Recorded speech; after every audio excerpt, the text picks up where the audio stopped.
Resolute TV, it's that time of the week again. We're getting ready to kick into a Sunday night, hang out with the team, the Resolute TV family. Big news, the last couple of weeks, Arlene Blanco, our MMA Bellator women's superstar, was defeated, down but not out, by Chris Cyborg at Bellator 249. Look, and she did it with Resolute TV's logo on her backside. Well done, Arlene. Look, we're really proud of you. I'm really personally proud of you. I think it takes amazing guts to get into the ring and do what you do. And to any naysayers or armchair warriors who want to critique Arlene being defeated, all I can say to you guys is nobody ever gets criticised by somebody doing more than they're doing. So as far as Arlene goes, my dear, you're a champion, and Resolute TV is going to back you into the next fight. Since you've decided you're going to fight again, we're going to do a couple of big live streams for the next couple of weeks with you because, well, you're a champion. And you went down to one of the greatest women MMA fighters in history, Chris Cyborg. So, mate, first things first for this episode, let's applaud Arlene. You are an absolute rock star. We're still formatting new formatting for the show. It's good. It's fun. We're actually really happy about it. But this week we've got Nickolas Wildstar, Governor Wildstar, or Cue Ball the rapper. The guy's got a couple of different monikers. He's running for governor in LA. So he's decided that the Socialist Republic of LA needs a little bit of liberty. So Nickolas Wildstar is one of our lead-off guests. We've got Larry Sharp, who was running for governor in New York City. So we're getting some big names over here on Resolute TV.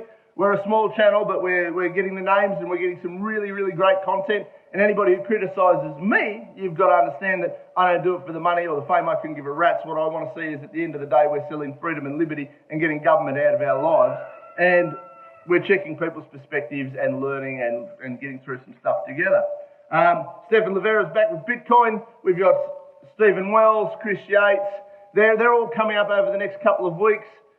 Our lineup's pretty fantastic. Let's be fair, we're pretty proud of it. We put it together. They're all A-grade superstars. Gary Stewart from the William Wallace Societies, he's still involved. We've still got a few more episodes of Gary coming up. So the next few weeks are going to be really interesting. Resolute TV is great. We're going to try and streamline it into that hour and a half. I think it got a little bit out of hand there for a little while. That's what happens when you got really enthusiastic, passionate people trying to share their passion and enthusiasm. So we're really proud of them, really happy to have them on board. If we get to the point where we have to roll it out into a couple of programs, well, so be it. That's what we'll do. That's what we'll do. Because we're all about getting results here. And guys, have a great week. Share, subscribe, like, all that taper. If you want any of the gear, send a message. You know, we've actually a few people have bought t-shirts. Who would have thought? The other side of the t-shirts, to those who were questioning why, we actually link it in with our actual real life businesses and day-to-day work. So it's not just for this. This is fun, this is entertaining, and it's educational. Have a great day, Resolute TV, guys. We appreciate you. Thank you very much.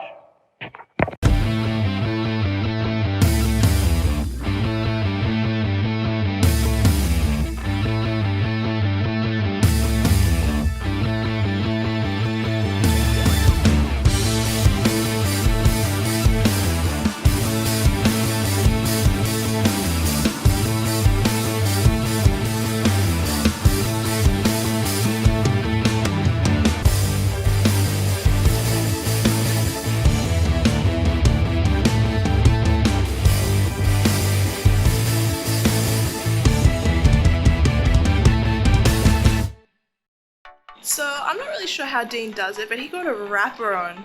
A Libertarian political rapper, Wildstar. This will be really fun. Check it out. Righto, ladies and gentlemen, Resolute TV, we're season 2, we're episode 3. I've got Governor Wildstar, Nickolas Wildstar, also known as the rapper Cue Ball, all the way from the United States of America. Welcome, mate. Hey, pleasure to be here. What's up? What's up? Thank you for having me. So Nickolas Wildstar, Cue Ball the rapper, Taxes Pay Killer Cops, Resolute TV. Nice to meet you, man. Hey, it's a pleasure to meet you, and thank you again for having me. I appreciate it. Mate, look, I come across you from Dan Berman, who you're obviously wearing his shirt. I hooked up with Dan in our first series. He's a really cool guy. We still actually talk fairly regularly. We've become sort of matey, and which is good as we fight for liberty across the continents. Mate, Yes. let's start with you. You're a black man with an American flag behind you, so you're not burning the flag.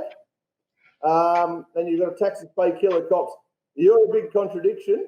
I know you're a libertarian. Do you want to get that out of the way to start with? Because I've seen all the footage of a lot of black men over there who think the flag should be burned, and a lot of, you know, what's your story, mate? Tell us all about you. Well, I would say first and foremost, you know, the fake news is definitely going to report a whole lot of centralized and sensationalized stories and information, especially misinformation. So don't believe the hype. Don't believe none of that bullshit. You know, yes, I definitely believe taxes pay killer cops. And don't believe that we as taxpayers should have to continue to foot the bill for somebody's bad decisions, especially people that we employ with our tax dollars to do a certain job. So this flag that you see behind me, I definitely carry it high and heavy.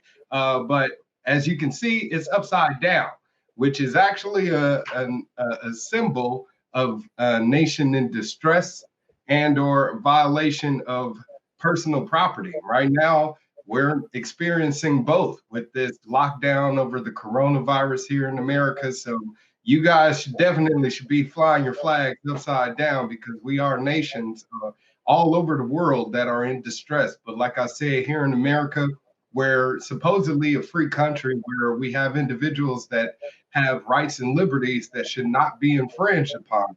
Yet we have a government that's becoming increasingly tyrannical more and more each day by telling us what we can and cannot do with our own bodies.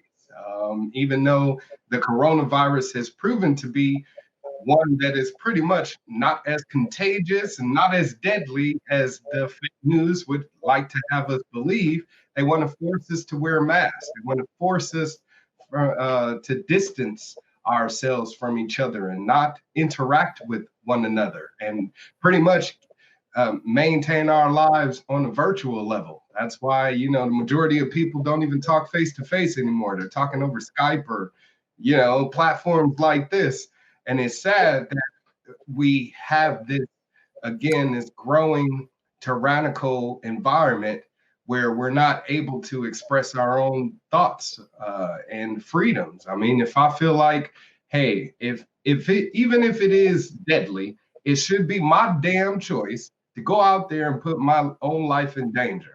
And we're not given that liberty here in America. But I am a black man, and I've experienced tons of prejudice here in this country, especially from law enforcement officers and law enforcement individuals, period. The criminal justice system itself. I've dealt with prosecutors, district attorneys, judges, all of them that have been extremely prejudiced towards me, not only because of the color of my skin, but because of the knowledge that I have to know about application of the law and jurisdiction and legalese involved, etc.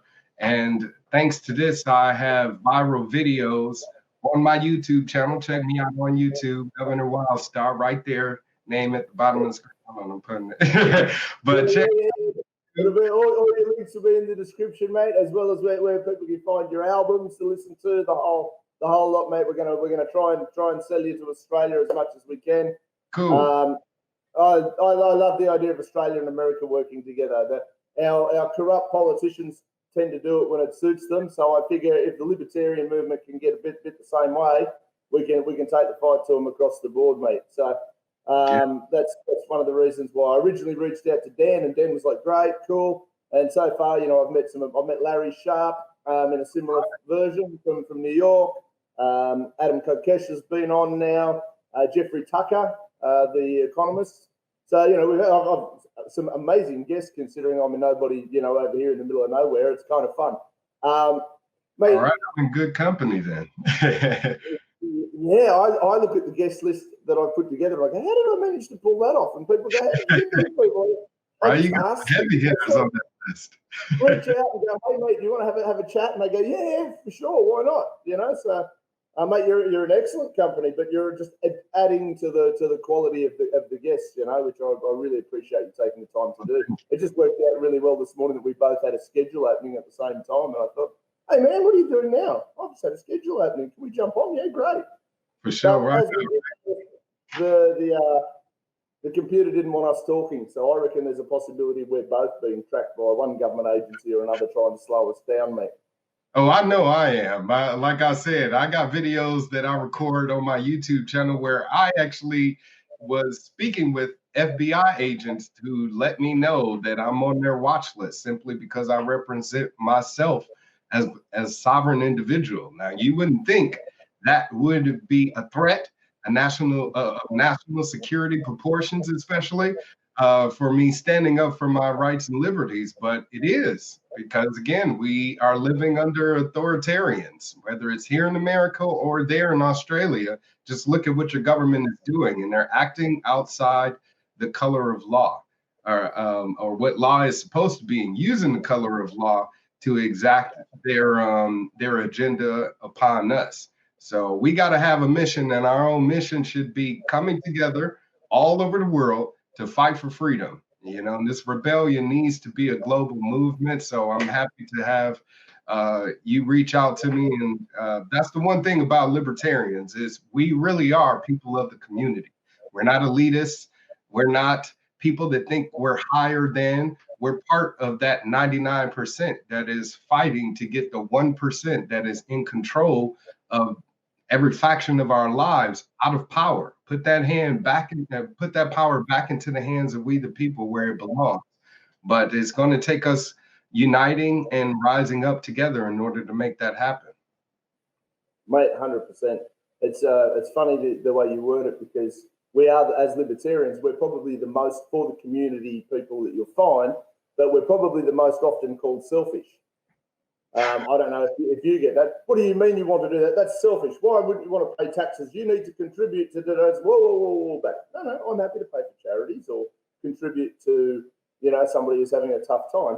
I'm not happy to do it at gunpoint from a third entity. I'm not really good at being extorted.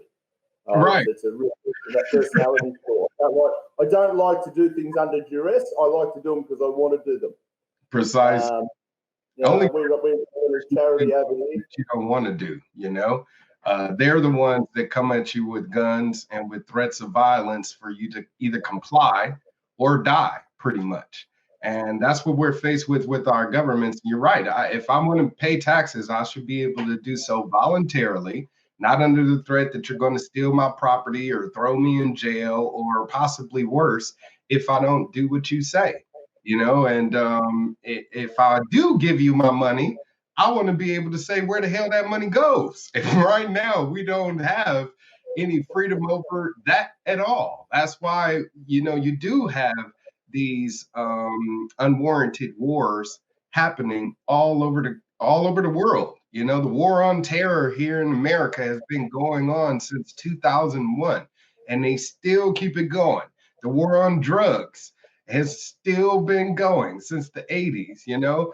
The war on religion and freedom of speech, we see that growing tremendously each day. So we definitely got to put our foot down and say, hey, your job is to do what we tell you to, not the other way around. And if you got a problem with that, you need to be removed from power, fire their asses, or take it back by physical damn means if you need be. You know, there's some radical countries out there that are just, they've had enough, you know, like Egypt and, you know, some of these other countries in Asia where, like China, you know, where the people are rising up to fight back against their government and, you know, basically remove them from power by physical force if necessary.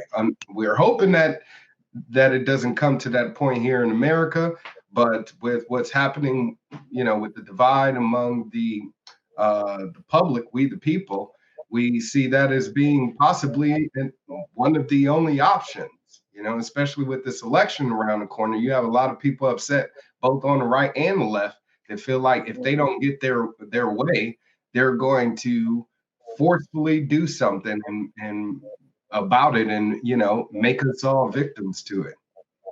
Yeah. And I mean, we get to watch your election time fairly closely. And I don't know your personal opinions on Trump and Biden. I find Trump sort of funny in some areas, like as far as an entertainer, but as far as a politician, I think, well, but then I don't really like most politicians, so that's not a win. But Trump, you kind of look at him and go, if nothing else, he's kind of, it's a show to watch, and you can sort of go, okay, wild. Whereas Biden, I just look at, and the poor guy can barely string a sentence together, and I just think you're putting somebody feeble in there. Maybe it's a good idea to have somebody who's really feeble and hopeless in the Oval Office because they'll do less. But then you worry about the puppeteers behind them. I mean, I don't know if you have a preference. I'd rather see Joe Jorgensen get up. Oh, yeah, absolutely. I vote Joe all the way. Go Joe Jorgensen, not Joe Biden.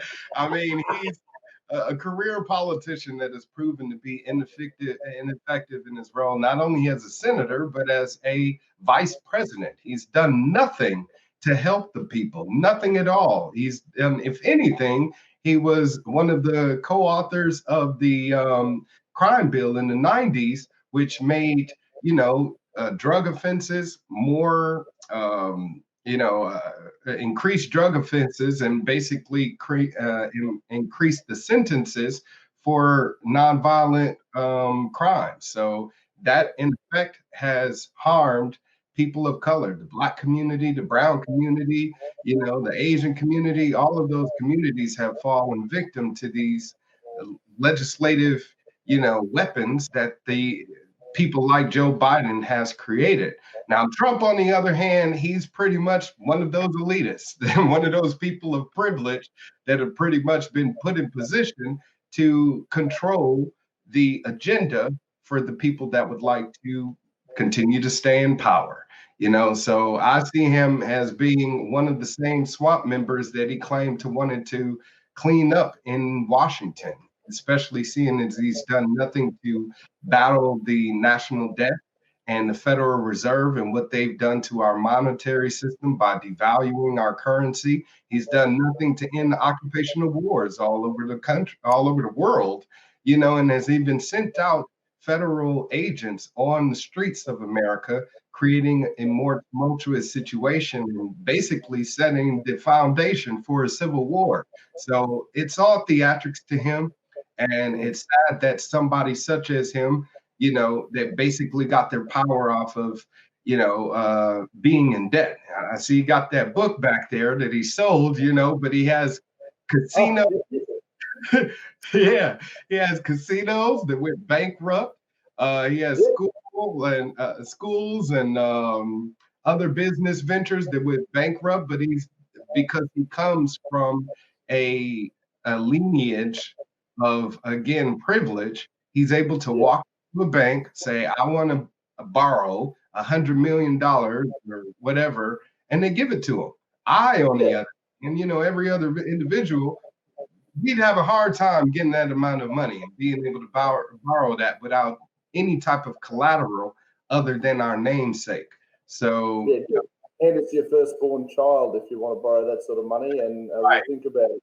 I mean, in saying that, I do have a couple of Trump books. I've even got Fidel Castro books. I've got Australian political books. All right. I've got a big range because most people don't know this about me. People often say things like, "You're smarter than we thought you are," because I'm just a knockabout Aussie bloke and I don't go out of my way to be an intellectual or anything.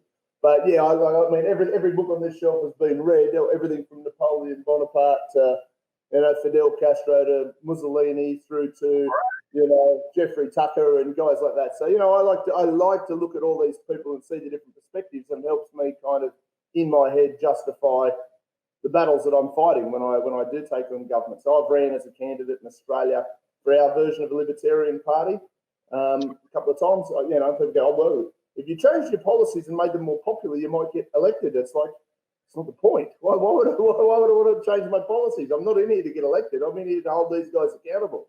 Exactly. So what it's all about for me, I think you're very similar.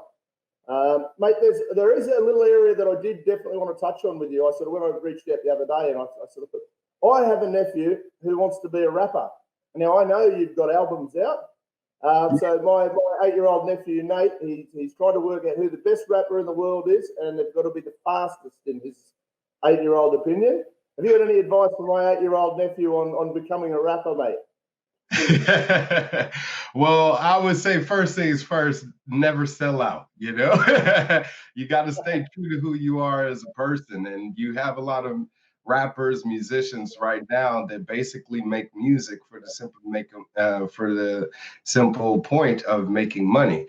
That's not the motivation behind me being an artist, and never was, never will be. And that's why the music that I put out, I actually put it out for free. You know, my last album, I put it out on SoundCloud, paid the fees myself, made it available for download for people for free, simply because I wanted my music to get out there, and I wanted it to encourage people through what I was saying to get motivated. That's why I consider myself more of an raptivist, a rapper activist, you know.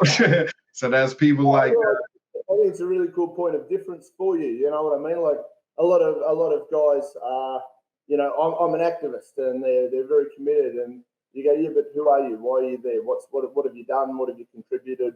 Whereas you've got this whole another point of difference. I grew up listening to Public Enemy and Tupac, and Exactly. you know, I've got about 400 CDs out in the shed of just about every rapper you can imagine.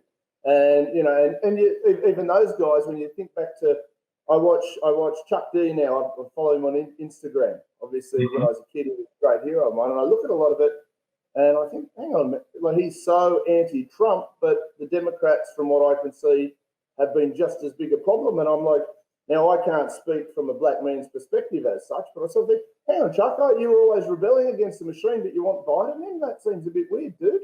Exactly. And that's place to tell you, but these people, they're still uneducated. They're still playing into that opposition that we need to sustain the duopoly in order for us to, I guess, have the type of society that we have. But to me, in order for you to truly challenge the establishment, you can't be supportive of any establishment candidate at all, whether they're on the right or the left. So it is very disappointing when because I'm a big Public Enemy supporter, also big Chuck D fan, and to have him pretty much separate the group Public Enemy because, you know, Flavor Flav didn't want to go in concert and sell out their music for Joe Biden because he disagreed, and they broke up the group and didn't, you know, go around touring because of it. So it's sad that they can take such a thing into accordance, and now you have, you know, Ice Cube coming out talking about that he's supportive of, not supportive, but have worked with the Republicans on creating a support program for Black America, which is founded on debt, borrowing more money from the Federal Reserve, and which will do nothing to help the Black community except for dig them deeper into debt. So he's miseducated or uneducated and misinformed about our monetary system and how it works in general. So it's sad that I see the Ice Cube tweets, the tweets and the Instagram posts, but I also saw the amount of heat that he was getting for, oh, you're a sellout. And I thought, hang on a minute, 10 minutes ago he was selling out the other way. I hate Trump, Trump's a bastard, these people all need to be. And it's like, and again, I grew up listening to these guys, and I was one of those kids who really listened to the lyrics. A beat, it was never the beat for me, it was the words. And, you know, and I've actually got a book here, Little X, as well, where I actually read about the Nation of Islam and, you know, all that sort of stuff. And a lot of what I liked about what those guys were doing, they're going, you know what, we're oppressed. These guys are assholes. We don't like them. We want out. So we need to build our own businesses, build our own communities, build our own, and take responsibility for ourselves. And I never saw that as a black versus white thing. It was our community's being maligned by this group. We're just going to go and sort our own shit out, which I thought was, I always just loved that from the time I was a small kid. I did see, and I don't know if you know anything about it, Big Boy from Outcast has started working with a bank, some new form of a bank, which I thought, well, that's pretty cool because Big Boy is very clever from what I've seen. Do you know anything about the new banking system they're proposing? That seems really interesting. Yeah, I believe that he's actually working with, like you said, some banks, and same thing with Killer Mike, working with some banks to help create a people's bank, I guess, that would help the people of the Black community and brown community, you know, minorities here in America. So if that does come to fruition, if it's based on that still, or if it's still based on that, that broken economical system, then it's in no way, shape, or form going to benefit us as human beings, no matter what community that you're in, because we're still taxpayers and we're still having to fund this central banking system, which has again devalued our currency and continues to dig us deeper into debt by borrowing and spending, that trend. So it's definitely not going to be anything that benefits us, which is why I, as a candidate for California governor, I'm running for governor of California, and I am proposing to create a People's Bank of California, which will be owned by the people of California, not by any banking institute. And it will not have to adhere to federal regulations, which is why you'll be able to go into the People's Bank of California and you'll be able to make transactions in precious metals, whether it's gold or silver, and even cryptocurrency, and not only that, but we'll have customers from the cannabis industry, which right now is not allowed to do public, banking with a public bank or private bank for that matter, or whatever bank. So in the state of California, since cannabis is an industry and one that creates contributes to the economy here, we want to be able to allow those businesses to do banking as they should, since they are respectable professional businesses. They need to be treated as such. So they'll be able to go into the People's Bank of California, make transactions, deposit that money, and have that benefit those people in those communities. So where Black people I can't walk into Wells Fargo and say, give me $10 million. They're not going to do it. No matter how good of a business proposal or business plan I come up with, they may slap it down for whatever reason. But in the People's Bank of California, those people that are ignored and shunned away by the big banks, they'll be able to get those small business loans and prosper and grow. And that's what we want to do. If we want to really develop in the inner city, we got to give them the financial tools to do so. And economic illiteracy is definitely a problem. It's sad, again, that these people like, Big Boy and Killer Mike and Ice Cube and Chuck D, or whatever the case may be, that they still are continuing to promote the establishment and their false business, fraudulent business. Do you think they're complicit, or do you think these guys are sort of trying and looking for angles to do the right thing, but they're just not getting the right information, or they're, you know what I mean? Like, obviously, I'd be heartbroken if I thought Chuck D was full of shit. You know what I mean? I think it's a little bit of A, it's a little bit of B. You have some complacency, with them, again, not wanting to really challenge the narrative, not really wanting to challenge the establishment. It's unfortunate that they're disingenuine, because we listen to their music, hear their words, and if you're not going to be a man of your word, then what are you good for? And when you say these things and you're not following through with your actions, then to me, you are full of shit. On the flip side of that, you have people that are doing it for a paycheck. It's just simply put, and let's be honest, they're doing it so they can get a paycheck and get paid. So as long as they continue to, again, promote the establishment that exists, then they'll continue to stay well-funded. And a lot of people don't want to have their own pocketbook threatened when it comes to promoting the agenda of freedom. That's one that comes with a big threat, because you are challenging a long time established system that is based on fraud, corruption, and violence, so you have to be willing to basically throw down your life, and be willing to sacrifice everything just to kind of disrupt it in any way, especially if you want to disband it. Yeah.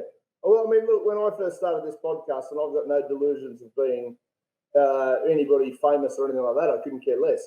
But I sat down and I thought to myself, if I can create a body of work, freedom focused, it's not necessarily libertarian.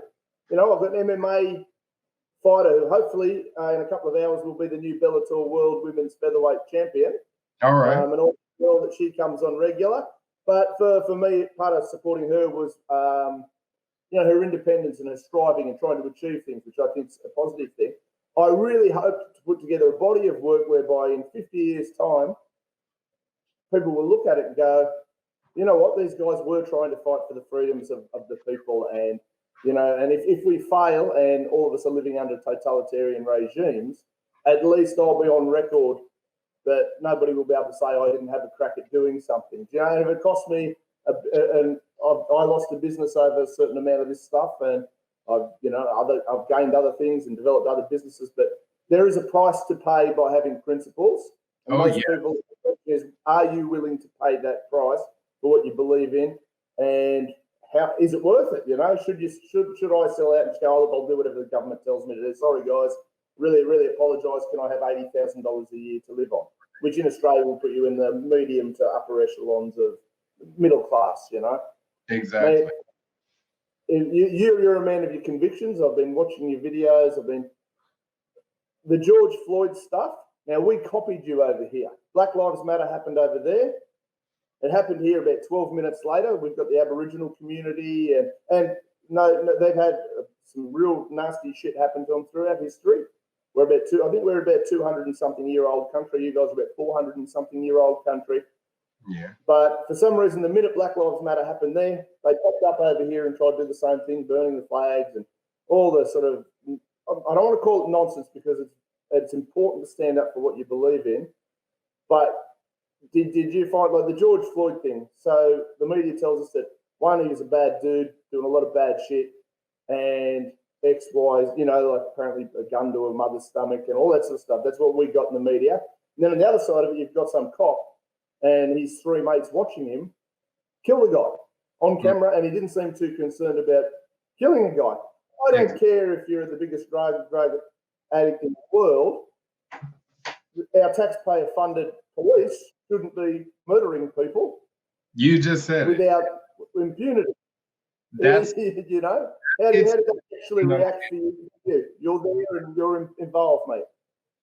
Exactly. I mean, you just hit the nail on the head when you said that, because that's really the bottom line of the situation is consequences should have actions. And these are people that we're employing with our money to do a particular job. That job is to be a peacekeeper.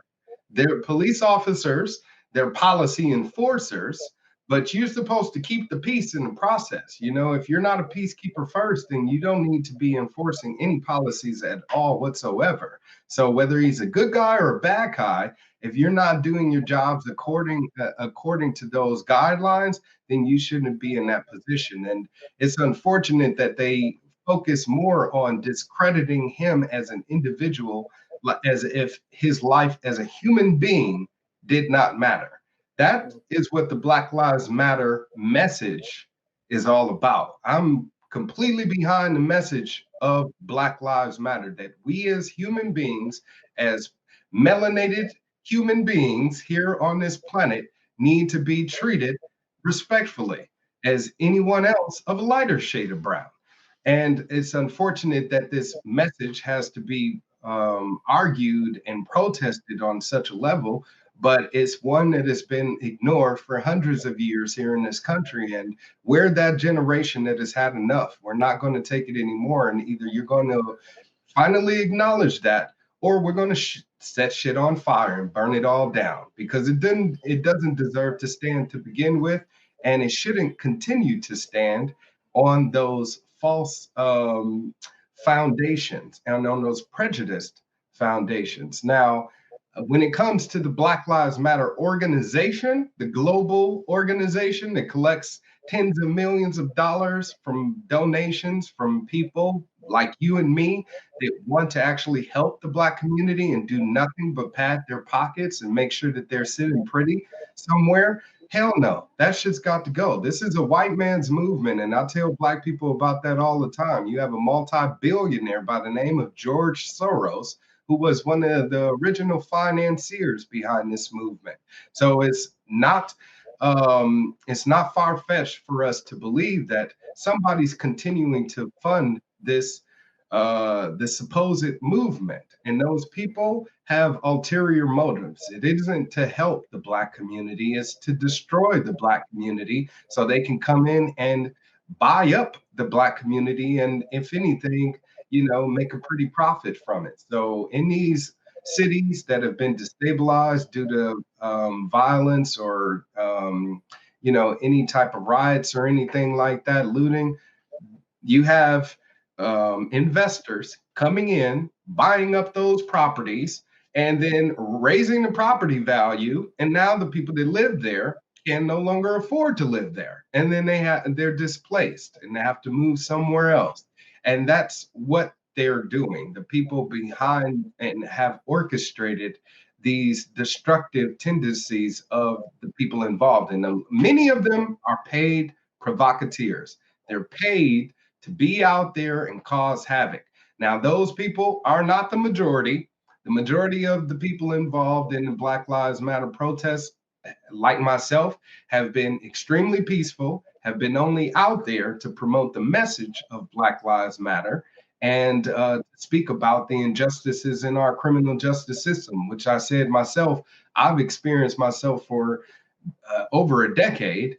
And a majority of my life, really, I can go back further when I was a teenager and was assaulted physically by police officers. So this is a long time problem in this country and it needs to end. My son, who just turned 1, I'm not going to allow it to where him 10, 15, 20 years from now is still fighting the same fight that I'm fighting right now. My father should have ended that fight. My great-grandfather and grandfather, they should have ended that fight.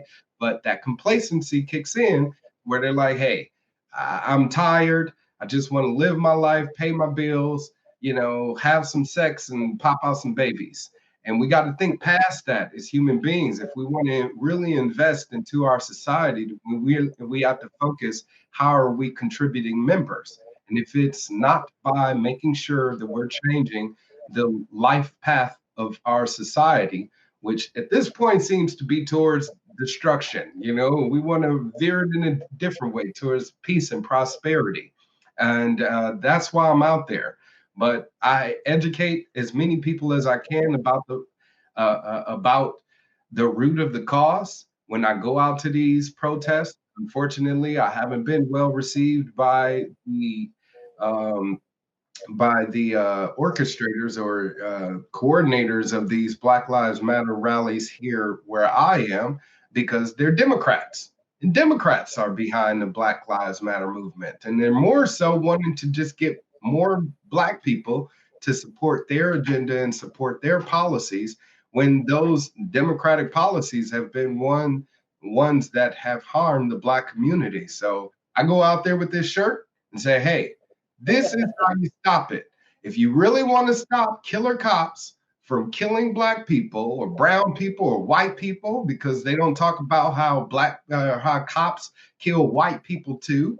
Duncan Limp, Kelly Thomas. I mean, I can go on and on, but the Australian lady that got a white Australian lady that was living in America got murdered by a cop. And then he was a Muslim, and it's like, listen, you're missing the whole point. Yeah, because his skin color was like this, they threw his ass in jail quick. Meanwhile, Breonna Taylor, someone who has been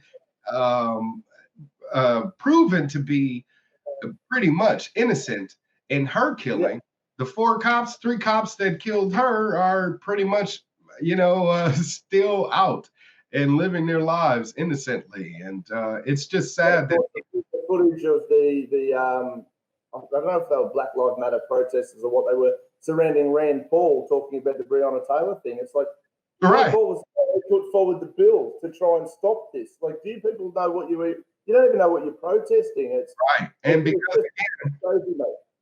because they're so miseducated again by the Democratic Party to say, hey, this is actually somebody that's an ally and somebody that's been working to change things. Just as Justin Amish, he's one of the few Libertarian politicians, the only one Libertarian senator, and he introduced a bill to end qualified immunity, which basically gives these police officers immunity in their role as police officers. So he wanted to end that, introduce this to the Senate, and has the only bill, I believe, at this point that has tripartisan support. He's a libertarian. He got Republicans back in the bill and Democrats. But you don't see Black Lives Matter out there telling people this is a bill that needs to be passed. Put pressure on your legislators to pass this bill because they have their own agenda and they could care less about Black people, period.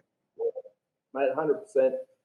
Based on that, it's funny because you tangented it off naturally into the George Soros. So we're definitely two peas in a pod in that area, mate. That's, you know, the next question I was going to ask was, do you feel like Black Lives Matter is being run by a whole other agenda and a whole other mob?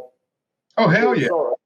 And you landed it. So if I said to you, all lives matter, what would that phrase mean to you? So obviously some people take great offense to the comment, all lives matter. Some people go, well, why should Black people be separate? Don't they all want to be part of us? And how would you interpret the statement when somebody says all lives matter as opposed to Black Lives Matter? Well, I think it's a bit ignorant for people to use it as a counter argument to people that say Black Lives Matter. I mean, all lives matter is a fact of the matter.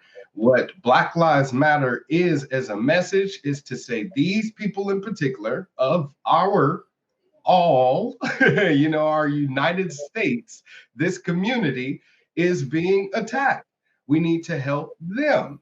If it was Mexican Lives Matter, it would definitely be, again, a counter argument. If it was women's lives matter, it would definitely, again, be a counter to that message. So those people that are out there saying that are saying it for the wrong reasons. It isn't to correct the wrongs that have been done to those people in particular. Is to basically correct the idea of what those people are saying and stating in their protest. And it shouldn't be discredited in such a way. It's sad that it's used as a counter argument to do such a thing. But me personally, I mean, I actually had my own argument with chapter leaders of Black Lives Matter when it originally first started. I went to one of those chapter meetings myself, you know, fill it out and see if I wanted to get involved on an instrumental level as an activist. And I asked the simple question, which you just said, could the name of, you know, the organization or what you're doing, the movement, Black Lives Matter, alienate those people that see themselves as allies? Since, you know, you got Hispanic people that are number one actually in America, and especially in the state of California, that get killed by police officers. You got white people to get killed by cops. And, you know, they're out there to help fight against police brutality. But could this name, Black Lives Matter, be alienated? All of a sudden, I was called a paid provocateur, and I was asked if I was an FBI agent. And one of the coordinators actually pulled me out of the meeting and started to insult me personally by saying, you know, I bet you're one of those niggas that only date white women. And my wife, who I've been married to almost 10 years now is Black.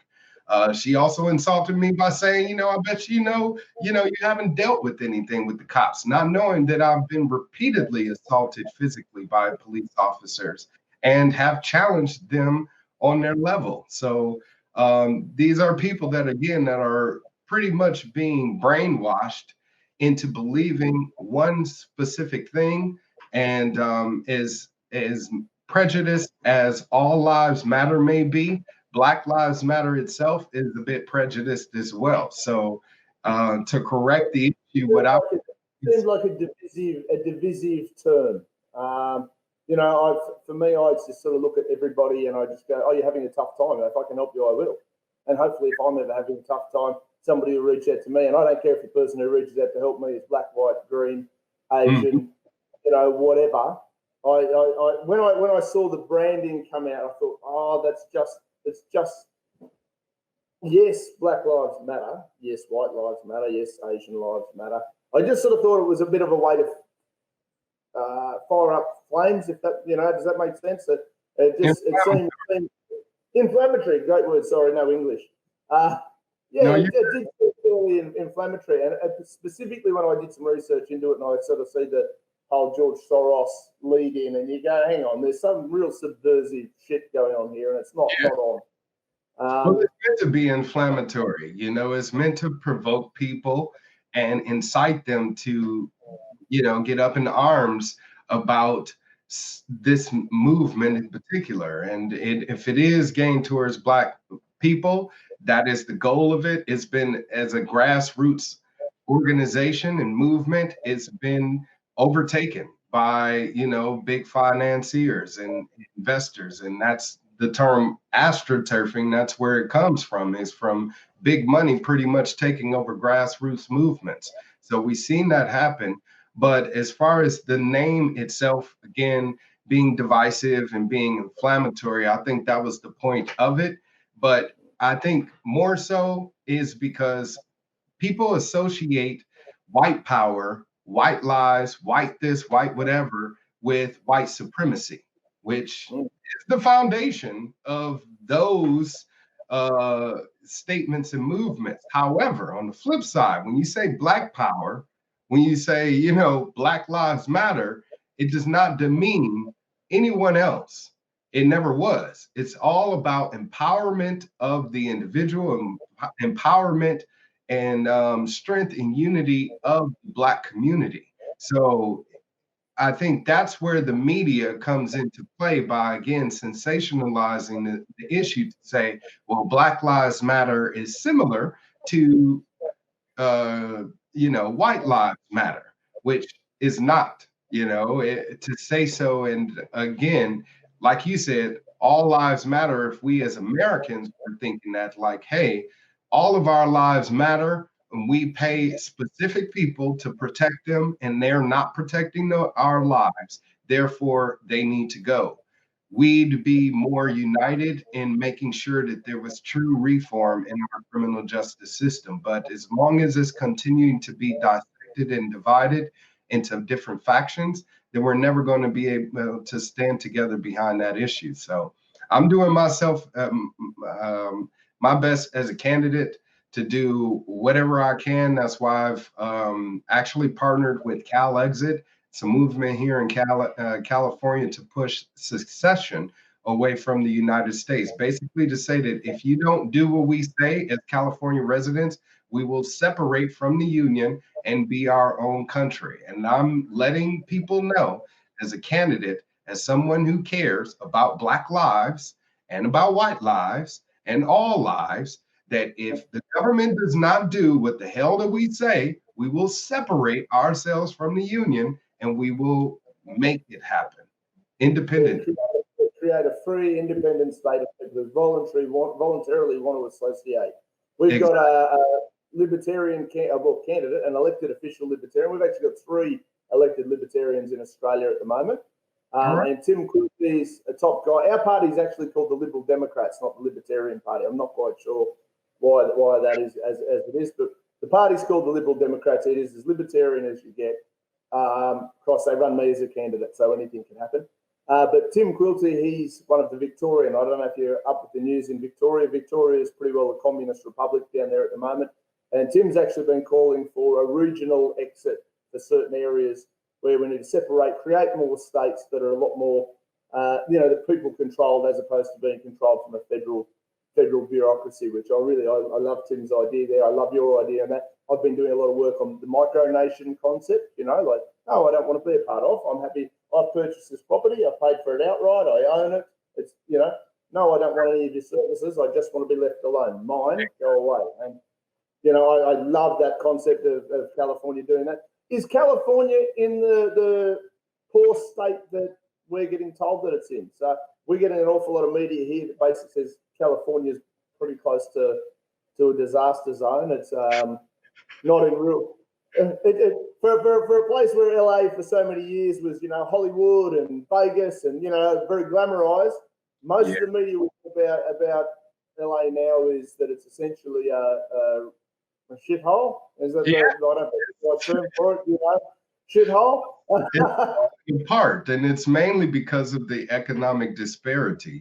There's such a divide with the haves and the have-nots, that if you go to places like Hollywood and Los Angeles and some of the richer communities, you're going to see a vast amount of homeless people living on the streets, and a lot of times those people resort to drugs to escape their problems. So they have substance use problems, and these issues are not being addressed directly. Instead, they're the Democrats, because we have a Democratic-led government here in California. We have a Democratic governor, and we have a Democratic owned or majority Senate as well as Assembly. So all three factions of our legislative body and governmental body here in California is predominantly Democratic led.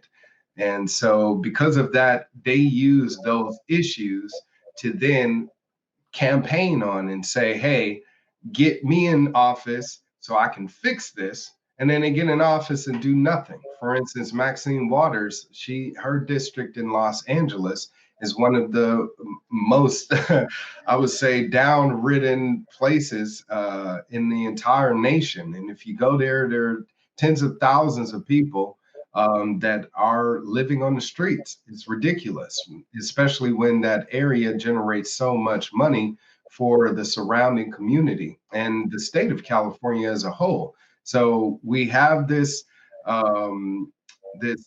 misappropriation of funds happening in government. They're getting tens of millions of dollars in taxes to fix these problems like homelessness, yet doing nothing, using it for temporary solutions like, them being housed in a hotel for a few months or something like that, and then overpaying for those type of services. So it's, again, a misuse of our money as taxpayers to not really address the problem. But California is definitely on the downturn, more so because of the Democratic controlled government and them not wanting to really address and fix the problems because they can use it as a campaigning issue. So I, of course, am coming in with solid solutions. My solution for homelessness is to build 3D printed homes. These homes can be built in less than 24 hours, cost less than $5,000. They're self-sustainable, so they have their own water, their own electricity, and they can be used as temporary housing to get these people off of the streets and actually give them an opportunity to get ahead in life. And that's what we want to do, is provide them with those tools. We could also address substance use by allowing, mental health professionals and, drug counselors to go out there and help those people instead of sending out police officers, in which case most of those interactions end up into them either going to jail and taxpayers having to, spend money for them going in jail, or them harming that individual and having to pay a hefty lawsuit sum to their family, or someone related to them. So there's ways to turn around the state. It just starts first with leadership. And the one thing I appreciate about Australia, one thing that I've learned is, there's actually a holiday around, mending the ties between the Aboriginals and the indigenous people of, Australia and the colonists, that basically took over the land. I think it's called Atonement Day or something like that. What is it? Yeah, it's a funny one. It's not as prominent as you probably think. There have been attempts for these sorts of things. And, you look at it and you go, oh, I've got some Aboriginal friends and family who are really great people who see it completely different. I'm sure it's the same in your black community. There are people there who go, I don't need your help. I don't need your atonement. I don't need Morgan Freeman talking about Black History Month. Why do I get a special month? And you sort of, and you've got people like that who are along those lines. And then you've got others who go, well, you stole my country from my ancestors and you guys are all bastards and whatever. We do have there are certain elements that really want to work together. I don't believe Australia at its core is racist at all. But like everything, there are Aboriginal people who hate white people just on the fact that they're white people. And there are white people who hate black people just because they're black. And I think people like that are just so stupid, it hurts my head. It's positive to see that there are groups trying to work towards those sort of things. It's like everything, long way to go. Oh yeah, definitely. But at least it's a step in that direction to atone, and mend those broken fences, opposed to where in America we're simply in denial, saying, racism was so long ago, get over it. And they're not recognizing how the systemic establishment of racism has harmed future generations like myself, and how if we don't end it, it's going to end up affecting the next generation like my son. So if we truly want to end it, here in our country, in America, where we're this tremendous melting pot of all different cultures, all different ethnicities, etc., then we need to get to that point to where peace and unity is our focus instead of division and ignorance. And I feel like with Trump and his administration is focused on division and ignorance. And the same thing with Biden, because it has same factions of that sentiment that we should just get over it and, move along with our lives. But I, for one, feel like here in the state of California, they're attempting to pass a bill to provide reparations to Black people. I don't feel like that's necessary. As a taxpayer, I don't want to be paid, reparations or any type of government payment from people that had nothing to do with slavery. I support restitutions, which is making sure that those specifically involved in the slave trade or made their, millions and trillions off of, slavery, to pay back those descendants of slavery. And if we focused on doing exactly that, then there would be less turmoil amongst those people that feel otherwise. But I, for one, feel like, that needs to be the path. And as governor of California, that's what I would definitely do, is attempt to unify the people under the, umbrella of freedom, that one true principle that we all believe and support, no matter where you come from. Don't hurt people and don't take their stuff. Or my little catch cry is do no harm but take no shit. You don't have to. There we go. You don't have to be a victim, but you don't have to hurt anybody else to not be a victim. You can just empower yourself, empower your community, empower your friends and family. The reparations thing, and I'm glad you brought it up. Here's the beauty of two libertarians talking. We don't even need to have a list of topics to touch them, because it's almost natural for us to touch these sort of things. The question that I would have, so the government of America, with whatever their annual budget blowout of fiat currency is, went, right, every victim of slavery gets X amount of dollars. And it's the same. How do you justify what percentage of somebody's income is a reasonable amount to steal in taxes? What percentage of slavery ancestry do you need to have? What if, as an example, if your wife's a black woman, but say your wife was a white woman, well, do your kids only get 50% of what, Joe, who's both grandparents or great grandparents were slaves? How in the world would you work something like that out? And I just think, it's nice to go, we need reparations, we need to be supported, blah, blah, blah, blah, blah. But you kind of go, how in the world would that work? Yeah, exactly. In a sense, it's almost impossible. Dean McCrae it would be one of the worst public programs in the history of America. I mean, we got so many welfare programs as is, whether, it's people needing some help because they are unemployed or not working at the time, or hungry and need food stamps or something like that. But this would be, surpass those tremendously as far as it being another welfare program, because you have millions of people in America that would basically, like you said, fall under that category. And they may not all be, people with, darker skin. You may have some white people that are descendants of slavery, and through their lineage and, bloodline or whatever the case may be, now they have access to those funds. So does it really help the Black community? No.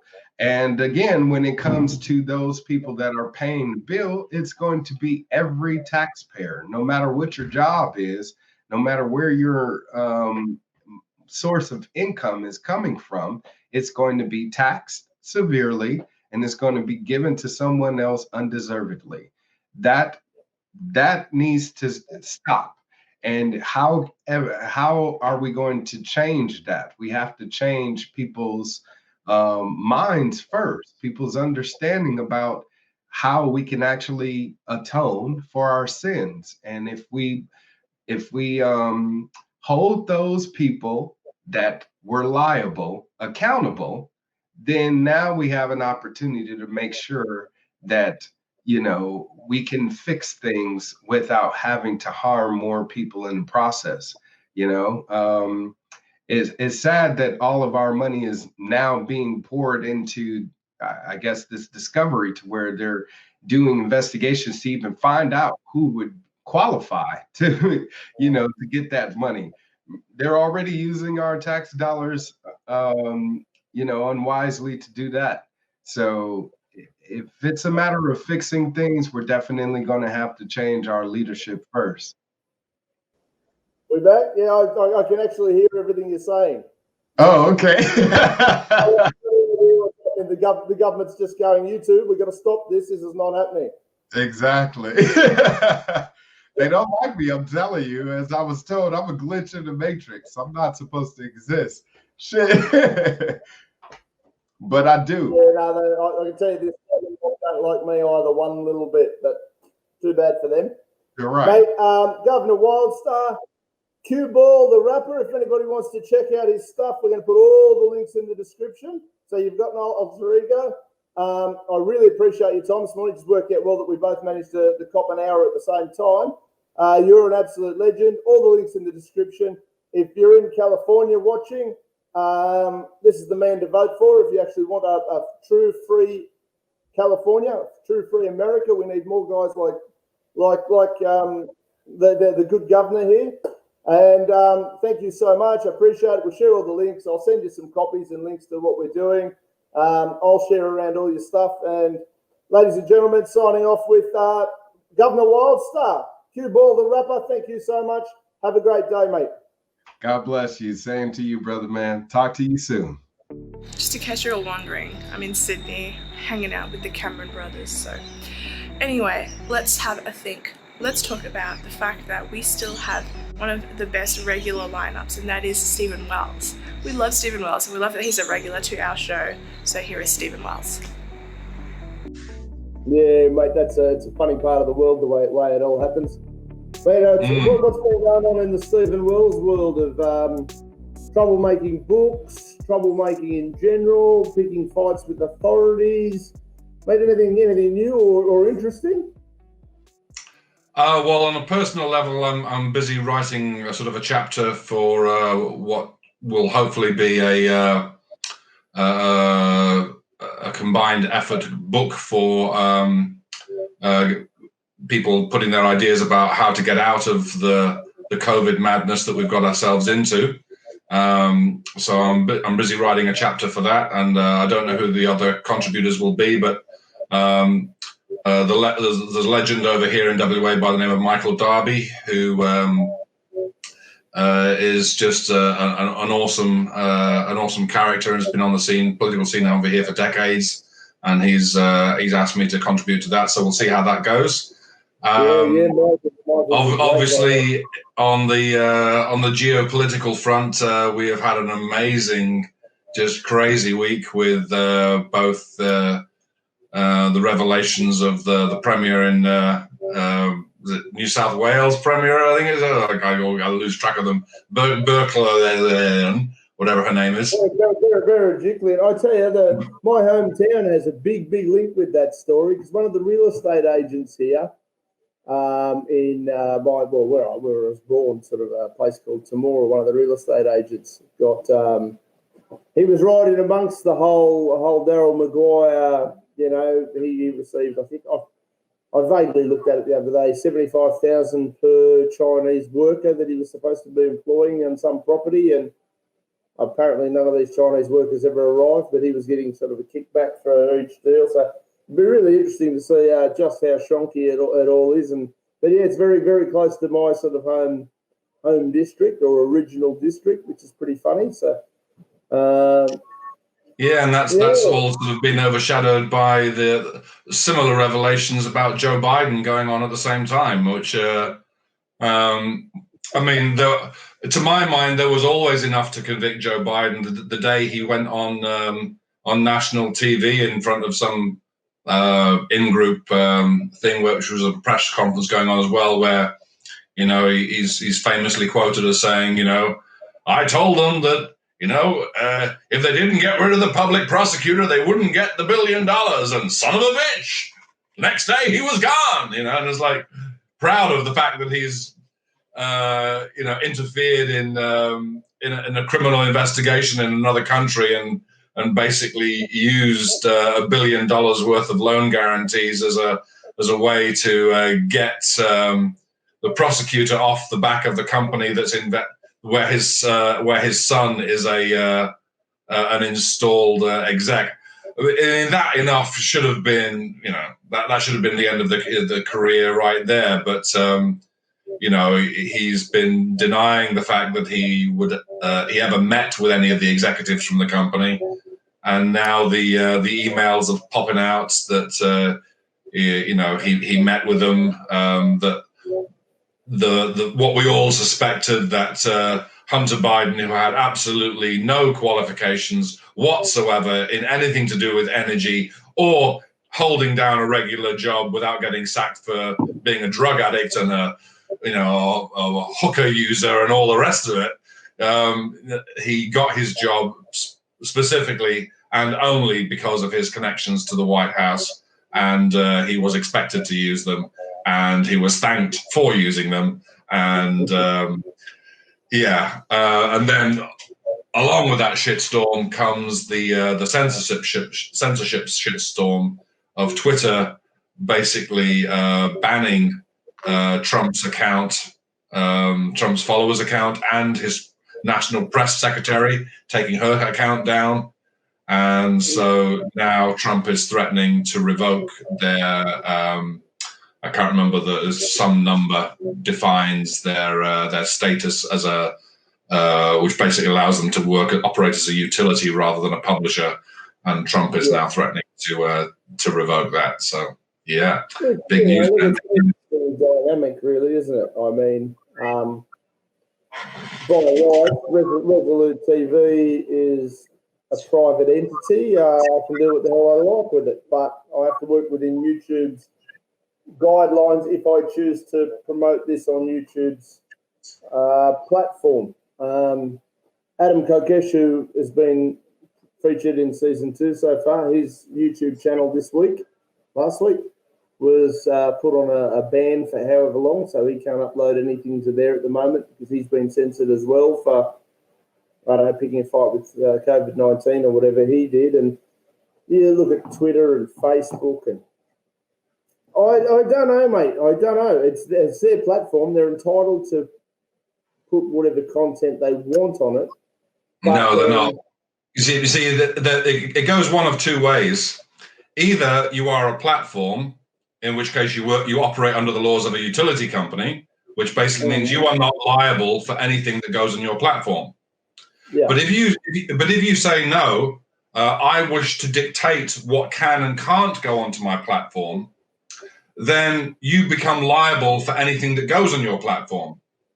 All right. Yeah. So, like, for example, if on Resolute TV, for example, somebody were to say, I think we should assassinate the Premier tomorrow. Okay. Well, that is a criminal. Which, for the record, we're not, even though we're not. We're not. Because it's criminal. And if we were doing that, if we were advocating a crime, not only is the person advocating the crime liable, but you yourself will become liable because it's your platform and you've allowed it on there and you've allowed it to go public. That's what it's the same as newspaper companies. That you can the press. You have freedom of press, but at the same time, you can't go around and allow people to advertise in your newspaper saying go and assassinate the premier. Yeah. So when YouTube and Facebook and Twitter and all of these things they started, they says, well, no, we are like a phone company.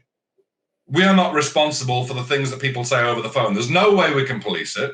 There's no way we can monitor it all.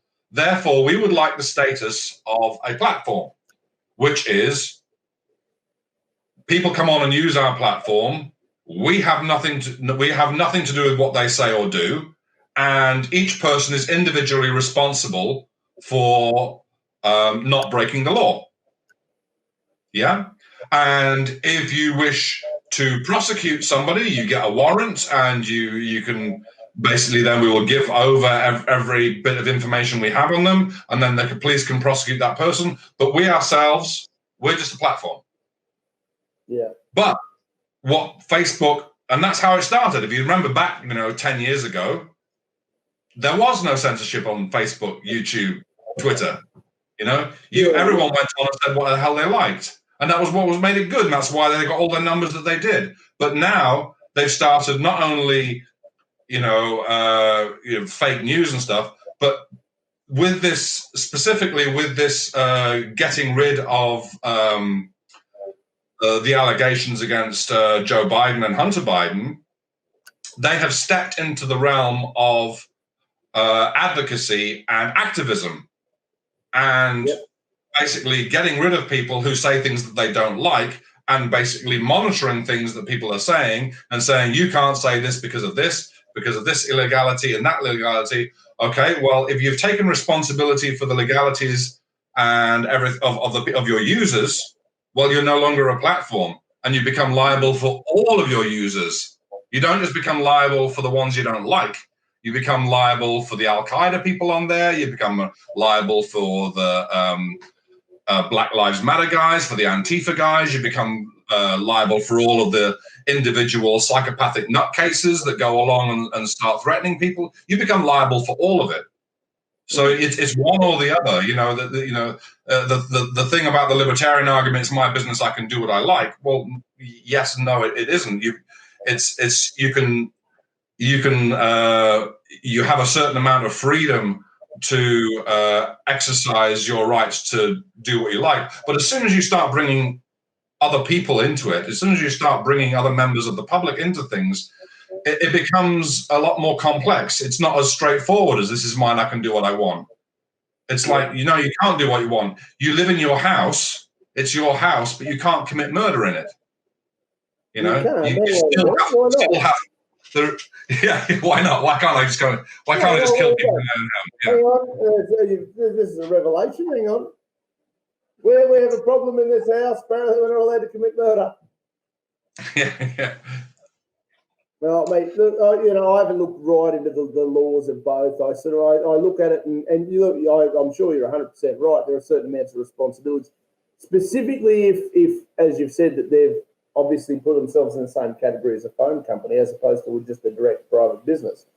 I mean, if you open a restaurant, there are certain rules and regulations you've kind of got to meet the criteria of the food service business or whatever. And I'm no expert on the social media and platform business, but from the libertarian argument that I put forward is, yes, it's their own business, but if they've got special treatment regulatory wise, well, you can't play both camps. That's not quite how it works. And to be fair, it wouldn't bother me if they shut all of them down anyway. If the internet shut down tomorrow for the next 100 years, I wouldn't lose one wink of sleep, I can tell you. No. The problem with most libertarian thinking is that it's a bit like it shares a lot in common with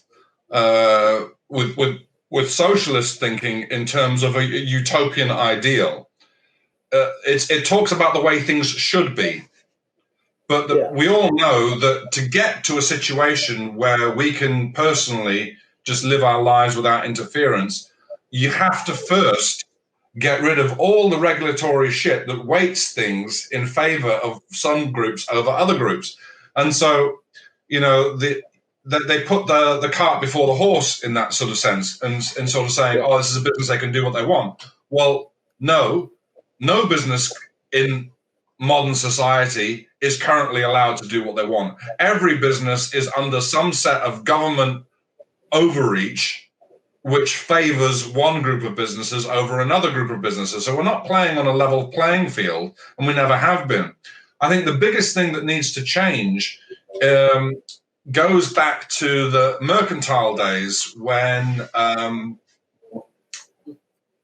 corporations were first set up. And they were first set up, you know, with limited liability to basically so that people could invest, put high risk investments into shipping and Far East speculation into spices and stuff like that. So it was put into place to basically to protect people from going into debtor's prison, because, you know, a couple of 100 years ago, if you didn't pay your debts, you ended up in jail. And so corporations were set up under special rules where the people who put their money in to this investment and borrowed money and all the rest of it, they wouldn't be personally liable if the ship went down or the entire fleet went down in a storm and they found themselves suddenly bankrupt. So the company could go bankrupt, but the individual shareholders of the company wouldn't find themselves in prison for the company going bankrupt. But the problem is that that whole limited liability thing has morphed into something that it was never originally, you know, given grace for. You know, we were given an exception to responsibility for your own personal finances, but it's now morphed into a situation where people are using corporations to stop themselves, or governments and bureaucracies again are using group entity formats where the group is responsible, but no individual is responsible for any shit that takes place. And you see that with Dan Andrews and the whole hotel fiasco. You know, nobody knows. You know, somebody in the government paid for the security firm. Somebody authorized it, but no. All we're going to do is find the email from the company and that says who sent the request. It can't be that hard. It can't be that hard. Even if you can't find somebody, there needs to be in every group organization, there needs to be an individual who ultimately the buck stops with them, and they are criminally and civilly responsible for when things go wrong and need to be held accountable for it. And what's interesting in the Dan Andrews case is he's put this law into effect, you know, a year earlier, trying to do that with corporations and saying, you know, workplace accidents, and if somebody dies in your workplace, the CEO is responsible and stuff. And now people are saying, well, why isn't that true with you guys here? You know, if you believe the whole COVID narrative, I don't personally, but if you do believe it, and you do believe 800 people have died because of this hotel fiasco, then obviously somebody has to be held accountable for it, and that person should be Dan Andrews. No argument from me. I mean, I look at all of it, as you probably well know. And I say things quite often. I end up in debates with people. Now, where we are in life is we're sort of, I suppose, this far left, as an example, society, globally, specifically. The modern Western world is probably this side left. Even the right wing of what used to sort of be conservatives are over here somewhere. And you've got your libertarians who still swing both ways. Well, not both ways, but they're in that sort of central area. There are some who lean a little bit more left, and they're more libertarian due to the social policies. And then there are libertarian people who are leaning a little bit more conservative, well, we're really worried about the financial sides of things and taxation. And I'll come out and I'll say, just abolish all welfare. Now, it's a flippant statement. It's probably seen, and by some it's seen as an extreme statement. But I also look at it, and when people go, well, you can't just abolish all, well, but da-da-da-da, go, listen, all right, here's the bottom line. If I can just get welfare to where it's here, as opposed to over here where everybody gets it, I mean, we've got politicians, politician retirement packages shit me up the wall. Some, John Howard's getting however many thousands and thousands and thousands of taxpayer dollars each year to sit around and jerk off and then go and do $1 million speaking engagements whenever it suits him as a former Prime Minister. That's welfare. Corporations getting big buyouts and bailouts, welfare. Bloke up the road who's actually struggling in life, that's welfare too. So let's work out where we can start paring welfare back. Now, if I say abolished a lot, but we only managed to get rid of some of it, we're on our way, Does that make sort of sense? Whereas if you try to repeal one at a time, they just look at you like you're a madman. So all of it, just get rid of all of it and we'll start again. And the reason your idea isn't actually so bad is because if you get rid of some of it, what will be got rid of is the people at the bottom. Because they never get rid of the corporate welfare. They never get rid of the political welfare. They never get rid of of the bureaucratic welfare, or there is so much grift going on. It's not funny. But yeah, I mean, what you're basically saying is you're saying this because you want to do what the Greens do, which is move the Overton window. You want to make something extreme over here so that people compromise and do something over here. Yeah. Let's meet in the middle and just go, well, okay, look, some of this is bullshit. How much of it's bullshit and how much can we get rid of? Let's abolish. Okay, you don't want to abolish all of it. Righto. Well, let's start with the politicians first. They don't need any. The middle class guys, you don't really need any. Things like, childcare for people over $100,000 a year. Why is the taxpayer subsidising that? Just can't afford them, don't have them, or run them cheaper, or, a big thing for me is lowering the cost of living, not increasing somebody's salary. The amount of money a person earns, now you could have a different opinion. I've looked into it, I've thought about it. How much you earn is completely fucking irrelevant, dependent on what your costs of living are and what your goals of living are, if that makes sense to you. $100,000 for somebody trying to live in a penthouse in the middle of Sydney isn't going to go very far. They need to find a way to earn more money. But if you're living, out in a nice little country area in a $100,000, $200,000 house, which you can get them, they still exist in Australia, and people might be surprised. You don't need $100,000 a year. You can live very, very comfortably off $50,000 or $60,000 a year. And, therefore you can get electricity prices down and water prices down and rates down. Again, that's do you need two people to go to work to maintain a house? Probably not. Could keep families a bit happier. Could, we could be creating stronger, more independent, well-rounded children, as opposed to people who are protesting, I don't know, the colour of the sky this week because they've got to have a tantrum about something. I don't know, man. I could be wrong. What do you got any thoughts on that? Yeah, I mean, the lowering the cost of living basically comes down to getting rid of bullshit jobs.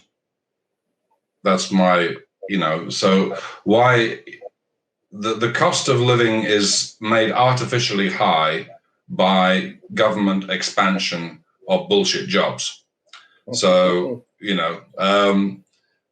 every year since 1900, I think the number of people working for or contracted to providing things for the government has grown to the point where, and this has a number of effects. One, of course, is the cost of living, is that instead of these people going and doing something productive, or all of us doing less work, for example, let's take 10 bureaucrats and one farmer, for example. Okay, so 100 years ago, you might have needed 11 farmers to make the same amount of food.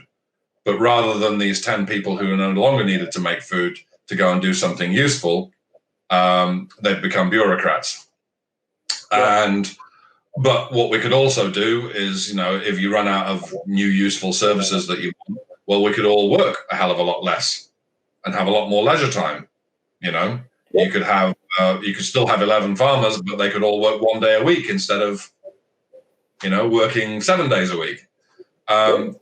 So the rise of the bureaucratic class, because they have to find things to do to justify their existence and justify their salary, and because they don't make anything, what they do is they impose rules and regulations, which makes the cost of living go up, and eventually not only takes their share of what the farmer was making, but actually reduces the amount the farmer could actually produce.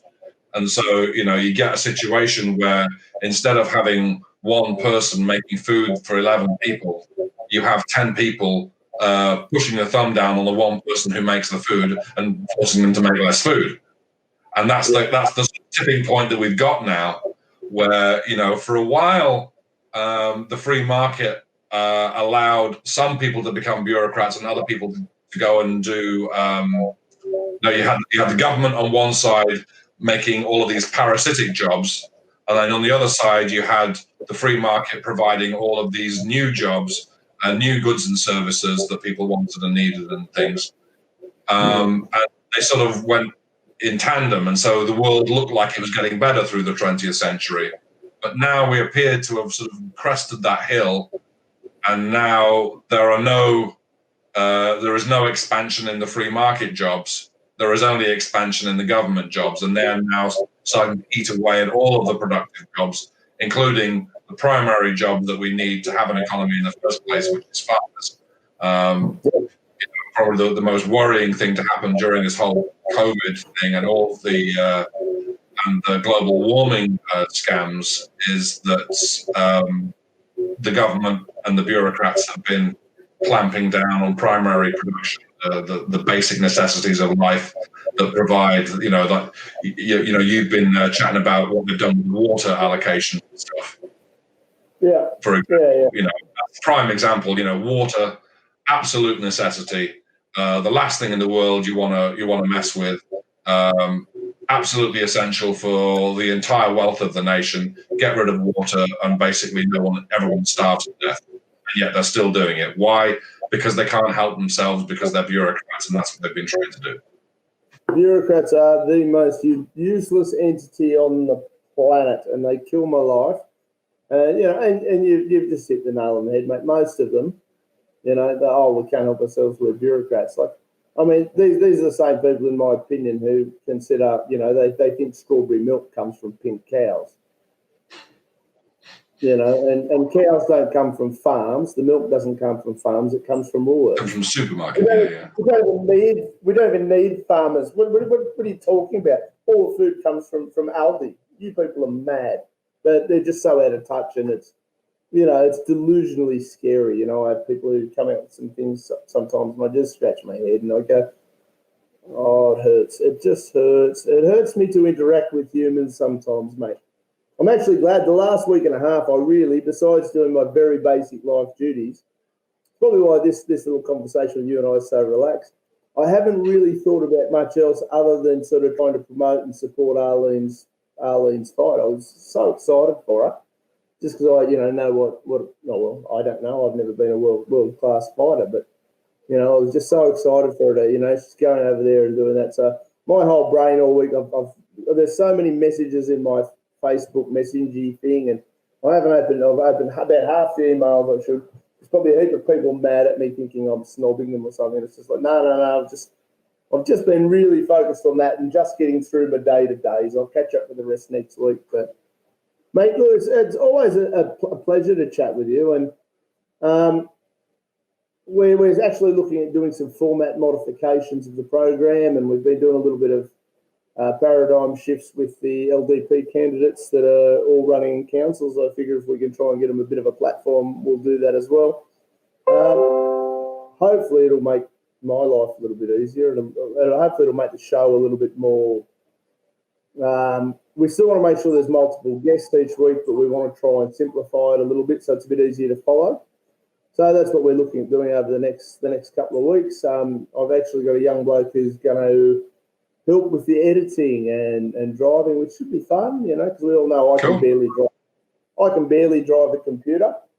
So I just get by on good looks and personality and a bad attitude regarding authority figures.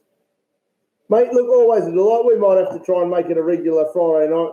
Stephen and Dean have a drink. That could be fun. Yeah. Talking of which, cheers. Cheers indeed, mate. If Andrew Bolt can have whiskey with a mate, I can have, you know, wine with another dissident. Absolutely. Yeah. Now I've had a my new job is quite physical, and I'm driving around in a truck, and I'm supposed they promised that the new trucks are coming, but the truck I've got's got no air conditioning, and my car hasn't got air conditioning. I've got people. There's a little section of the trolls and the watchers who seem to think I've got some sort of, you know, millionaire status. I drive around in this little jalopy, and it's I like it, but the aircon doesn't work in it either, mate. So I drive around and sweating, and the windows are down, and you know, air conditioning's overrated, mate. It's a bit like the internet, you know. We use it because it's there. Oh, I don't know. Like it's in a car it's fine, but when you're when you're hauling 50, 60, 70 kilo packages to people's doorsteps in between, and you jump back in. I've gone through. I've literally gone through about 3-4 liters of fluids every day, and I've come home and I haven't gone to the toilet all day, and I'm dry as hell, and I'm still drinking like 2 pints when I get home, and it's not even 40 degrees yet. So you should be in great nick. The body should be, you know, trimming down, losing weight, you know, getting in good shape. Should be. But if I didn't indulge so much at night when I got home, you know, don't know what it is. That's stopping me being healthy. A balance, mate. A balance. I didn't get fat until I became a professional chef, and it was all downhill from there, mate. Mate, always great to talk to you. We'll catch up again. We'll go for next week. We've got there's a heap of content coming up, so heap of programs, all sorts of stuff goes on in this poor little brain of mine. And you know, I had somebody say the other day, "Oh, why did you get T-shirts made when they've only got 300 something subscribers or whatever?" It's like, well, the things I do have very little to do with your approval, son. I got T-shirts made up, 1, because it was fun, 2, because Arlene had a fight on. And I don't know if you saw any of the footage of the fight, but on the back of her trunks, she had this logo. Resolute TV. That's what she had. You had a look at the fight sign at the Bellator, what's the name? Our logo on there. And, you know, onwards and upwards. This is the start of something superbly big. Mate, and yeah, as long as at the end of it, whatever happens with platforms being shut down or anything else, the way I look at it is, if we put together a body of really honest discussion and work, talking to really legitimate people, I can give a shit if there's 3 subscribers. Or, you know, we're having fun. We're having fun. We could be doing this, or we could be watching, you know, The Block or something stupid on TV, you know. So that's right. Having a good intellectual discussion and sharing it with the world while having a nice glass of wine. Life's good in 2020, mate. It is when you don't look outside, yeah. Oh, mate, as long as you don't want to leave the house, things are great. Don't leave the house. You'll be good little battery cage hen, my friend. I will be. All right, mate. I'll talk to you next week. Take care. We also have an amazing segment on Bitcoin. No one else does this as far as I'm aware, so check out Dean with Livera. Right, guys, and we're back, and we've got Stefan Livera. Always a pleasure to see you, my friend. What's been happening, mate, in Bitcoin's world? Dean, pleasure to be chatting with you. Yeah, it is an exciting time. We are seeing more companies make that investment into holding Bitcoin as a treasury reserve. We're seeing discussion about it. People are thinking of it in different ways. So some of them are thinking of it like it's collateral. Some of them are thinking like it's a reserve asset, right? So if you leave your money in the bank, you're losing probably 5-10%, maybe even more. And there are hundreds of millions, potentially billions of people around the world who might be facing even more loss of purchasing power than that. So we really, I think we're starting to see more people in the developing world come to use Bitcoin also. So we're hearing stories of people like in Nigeria and things like that, or people in Africa who want to be able to sell products, right? But they can't move fiat money around. And so they actually pay some of their Chinese suppliers in Bitcoin. And so it's a really interesting story there. The cynic in me would say, hang on a minute, people get emails from Nigeria all the time saying someone collecting cash and stuff like that. How do people know when that's a dodgy? Obviously, we've sort of touched on the fraud, but I mean, now you're saying they're actually getting into it. How do you identify the difference between shonky Nigerian Bitcoin traders and the real deal?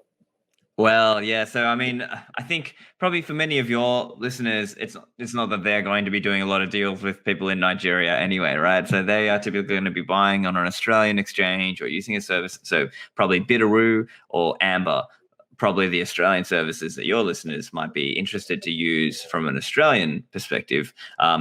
But I guess, yeah, a few tips in terms of common scams in the space, right? So because it is a space fraught with risk, but also with reward for people who know how to navigate it well. So let me give you and your listeners a few tips on how to navigate the space a little bit. Because when you set up your wallet, for example, you know how you write down those 12 words, those seed words. A common scam is for people to masquerade as tech support and say, oh, let me help you with your Bitcoin wallet. Oh, but before I can help you, tell me those seed words. And then boom, as soon as you give those away, done. They'll steal the coins. So that's a common one.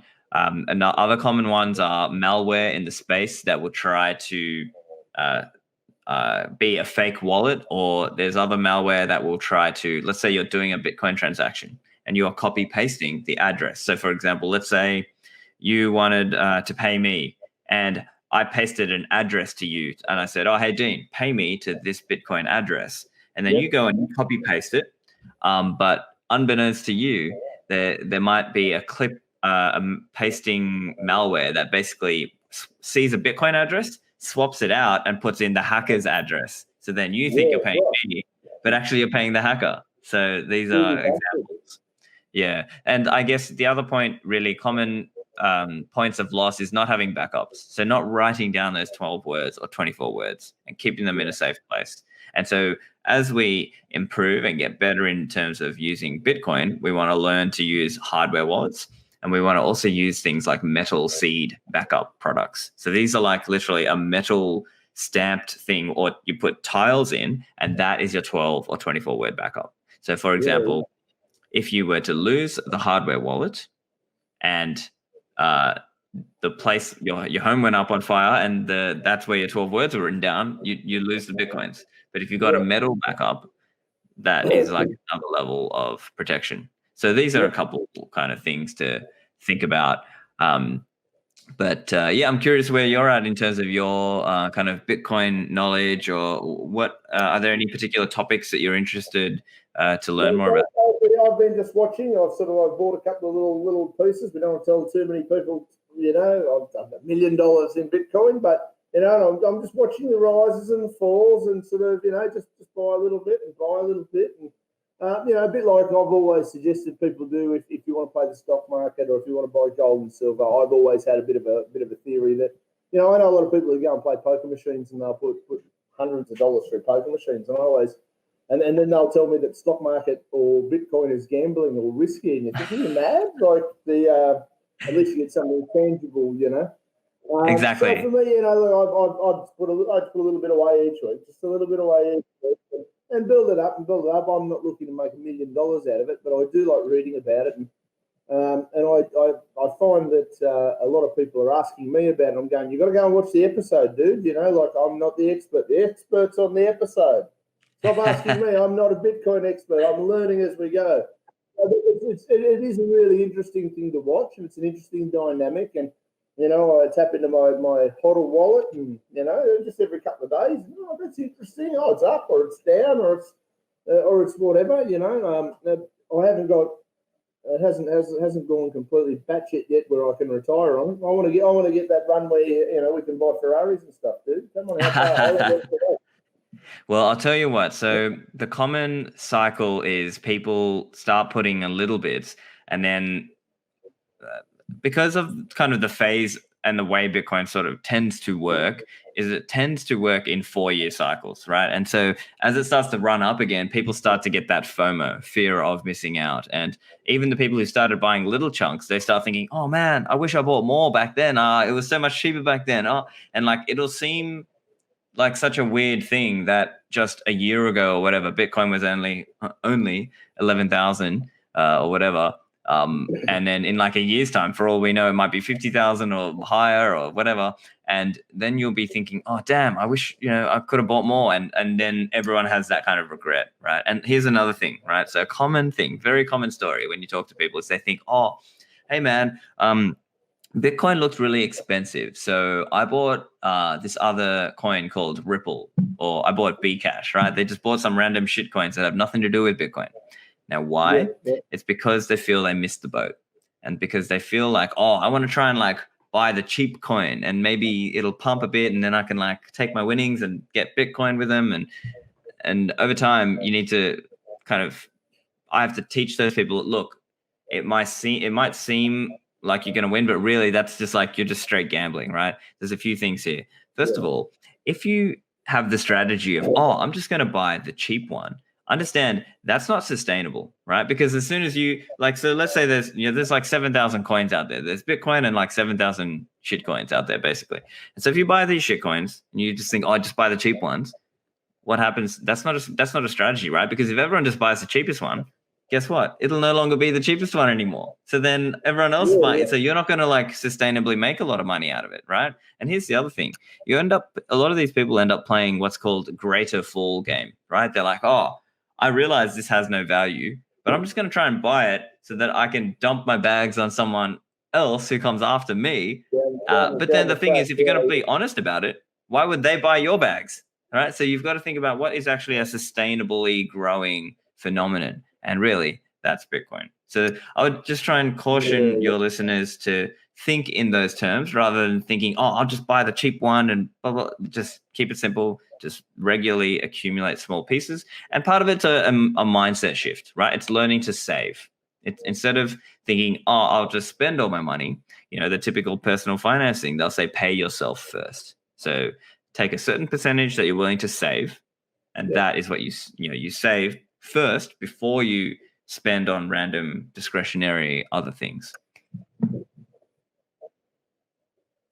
Yeah, mate. Look, and I don't know if you saw the John Mcafee stuff recently. I don't know if we mentioned him in this little specific series, but obviously John Mcafee was the guy who created Mcafee software system. He's mad as a meat axe. I'd love to get him on the program purely because, if nothing else, the guy's a real person and he just does real things, whether you like him, dislike him. And he was recently arrested, and part of the charges leveled are that he's been spruiking the lesser known coins, knowing that they probably don't have the value that they did have. And I thought that was a fairly interesting dynamic, because I sort of look at things and I go, which is why we created the series, is if you're going to buy into something, do your own frigging homework. If you're just going to take the word of some pseudo celebrity billionaire, and you see people who go, I got an email from saying Bill Gates is on this. Well, hang on a minute. That doesn't make sense. So I'm not surprised if John Mcafee was doing, pardon me, I wouldn't be that surprised if Mcafee was doing some sort of pump and dump scheme or whatever you want to call it, and I don't know the realities of it. But in saying that, I still look at everybody and get back to the personal responsibility of do your own frigging homework before you invest your hard-earned money. I've had investments over the years that I've done very well in, and I've had other investments that have been complete and utter failures. And each time the bucks started and or stopped with me. There may be a few other little ripples along the way that are out of my control, but you know what? It was my investment. These are the risks. And I think that's a bit the same for any of those smaller coins. Would you not agree that if you are going to try and play that sort of a game, do your homework? Exactly, yeah. And for me, the way I see it, it's like once people have learned, they they tend to just go Bitcoin only. They just realize. But I understand people sometimes they have to go through that journey before they learn, right? And here's the other the reality as well for many people. Many people are not going to intellectually understand the case for Bitcoin, right? Really, what it is, it's pain, it's greed, it's necessity. These are the things that really drive people to Bitcoin, right? So they've either felt enough pain out of their fiat banking, US dollar, Australian dollar world, or they want, it's greed, right? We want to see the number go up. We want to make some profit. Yeah. Or it's a necessity, right? I don't have an easy way to, maybe if you're in a scenario where maybe you are unbanked and you don't have an easy way to send money internationally, well, it's a necessity as well. So I think it's probably some combo of pain, greed, and necessity for most people. Yeah. Mate, and I still think it's a great idea, and I'm buying little bits and pieces, and I don't. It's not my only investment. It's not my biggest investment. Of course. But it is one that I'm really interested in, and I'm getting a lot of people who talk to me going, about Bitcoin. I jokingly say when I talk to people now, cash, credit, or Bitcoin, I'll take all three. No problem. Nice, I like that. I like that. I'll take Bitcoin. You want to give me Bitcoin? I'll take it. No problem. That's awesome, man. I love it. I'll have to show you Lightning Network next time. But yeah. Yeah, mate, let's do that. Let's do that for next week. We'll try and catch up next week. I love that our little chats are just short, sharp, get to the point, because the one thing about Bitcoin is for the average Joe, it is a big, complicated, scary topic. It's like any investment sort of thing. And, and I've listened to your long form podcast and I love listening to it, but a lot of it goes straight over my head. Like, what are they on about? How does that work? How does that work? And I'm sure I could listen to it, and I'm probably the kind of guy I could ring you and go, "Hey, Stefan, I just listened to your podcast. It didn't make me." But the average person can't do that. So hopefully they can just tune in here and go, little baby step, little baby step, little baby step, and down the track once the government's finished wasting all of our fiat currency and burning holes through everything, and the joint's a complete catastrophe, we'll be able to all go, oh well. All of our listeners and our team members have got a little bit of Bitcoin, so they'll survive a little bit longer in the financial apocalypse. Exactly. We're going to stave it off, Dean, with Bitcoin. That'll be us. We'll run the revolution from here. That'll be all good. Mate, thank you very much. Always a pleasure to see you. We'll catch up next week. Excellent. Thank you for having me. Thanks, Stefan.